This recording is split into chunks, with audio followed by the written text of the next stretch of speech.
5ই August জনরোষের মুখে শেখ হাসিনা পালিয়ে যাওয়ার সময় তেজগাঁ পুরাতন বিমানবন্দর থেকে শেখ হাসিনাকে বহনকারী ট্রান্সপোর্টার বিমানটি একটি প্রশিক্ষণ ফ্লাইট হিসেবে উড্ডয়ন করে।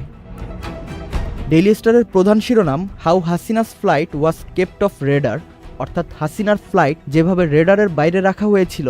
এই প্রতিবেদনে বলা হচ্ছে, বিমান বাহিনীর ট্রান্সপোর্টার বিমানটির ফ্লাইট পথ ও অবস্থান অস্পষ্ট করতে এর ট্রান্সপন্ডার বন্ধ করে দেওয়া হয়।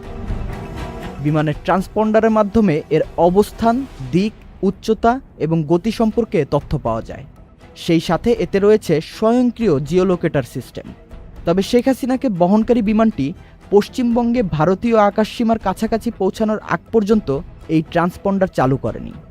ডেইলি স্টারের প্রতিবেদক এয়ার ট্রাফিক কন্ট্রোল থেকে ফ্লাইট AJAX 1431 প্রোগ্রেস স্ট্রিপের একটি কপি পেয়েছে। ফ্লাইট প্রোগ্রেস স্ট্রিপ হলো একটি ছোট কার্ড যা এয়ার ট্রাফিক কন্ট্রোল করে আকাশে একটি নির্দিষ্ট বিমানের গতিপথ বের করতে ব্যবহার করে, যাতে বিমানগুলো মাঝ আকাশে সংঘর্ষে না পড়ে। ফ্লাইট প্রোগ্রেস স্ট্রিপ থেকে দেখা গিয়েছে শেখ হাসিনার বিমানটি 5 আগস্ট বিকাল 3:09 হজরত শাহজালাল আন্তর্জাতিক বিমানবন্দরের পশ্চিমে ঢাকার বঙ্গবন্ধু এয়ারবেস থেকে উড্ডয়ন করে।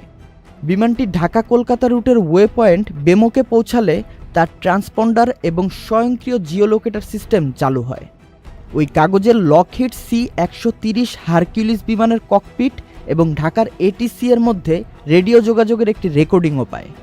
এ থেকে বোঝা যায়, জনগণ যখন গণভবনে ঢুকে তার 30 মিনিট পর শেখ হাসিনার বিমান উড্ডয়ন করে। তার কিছুক্ষণ পরই জাতির উদ্দেশ্যে ভাষণ দেন সেনাবাহিনী প্রধান। মারুফুজ্জামান, চ্যানেল আই।